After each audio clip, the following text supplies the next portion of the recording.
Dans l'évangile de Luc, chapitre 14, verset 1 à 14, il est question du royaume de Dieu, de l'humilité.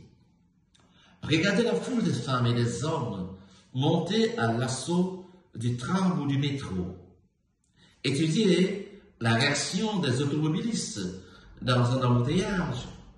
Comparez comment les gens sortent d'une église, d'un concert, d'un centre culturel ou d'un centre commercial.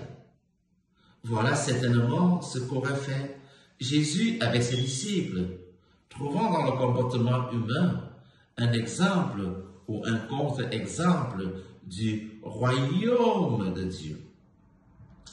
Ainsi, le jour où Jésus fut invité chez un notable, il ne perdit rien du spectacle que lui offraient ces arrivistes de salon, évoluant à proximité des places d'honneur, comme si elles leur étaient dues.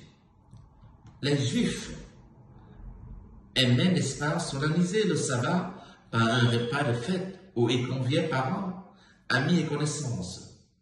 Les pharisiens allaient tout naturellement vers les places d'honneur. On les leur réservait dans les synagogues et dans les festins. On les saluait avec révérence sur les places publiques. Ils recevaient volontiers ces marques de respect, car l'honneur qui leur était fait rejaillissait, pensait-il, sur la loi dont ils se voulaient les observateurs modèles. Réserver les places d'honneur non à ceux qui portent titre aux fonctions, mais aux hommes les plus intègres. Moralement, voilà une coutume qui ne manquait pas de grandeur, mais derrière leurs évidentes et grandes qualités morales se cachait aussi chez les pharisiens une suffisance et une hypocrisie que le Christ fera remarquer à plusieurs reprises. Il faut savoir qu'une telle pratique véhiculait dans l'esprit des Juifs une certaine image de Dieu et de la religion. L'homme devait mériter son salut par l'observance de la loi.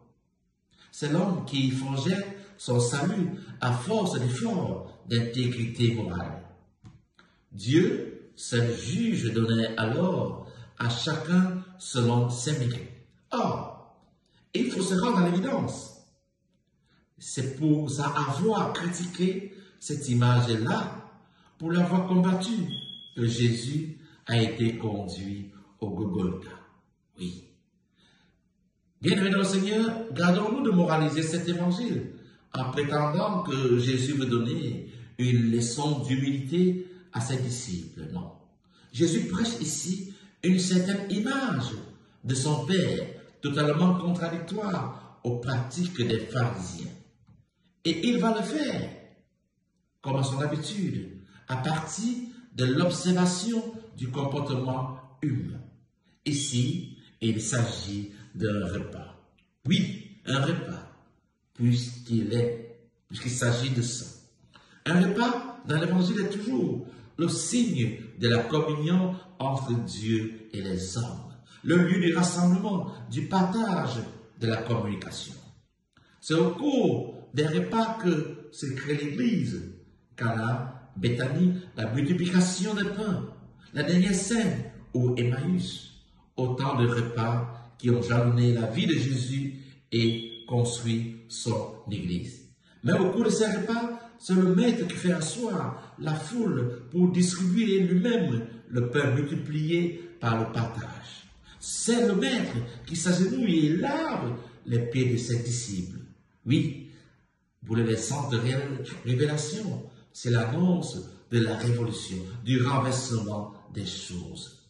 Dieu, lui, se met au bout de la table, s'agenouille aux pieds des hommes. Toute sa vie, Jésus a prêché et témoigné que Dieu avait un autre visage que celui de la loi, le visage du service et de l'amour.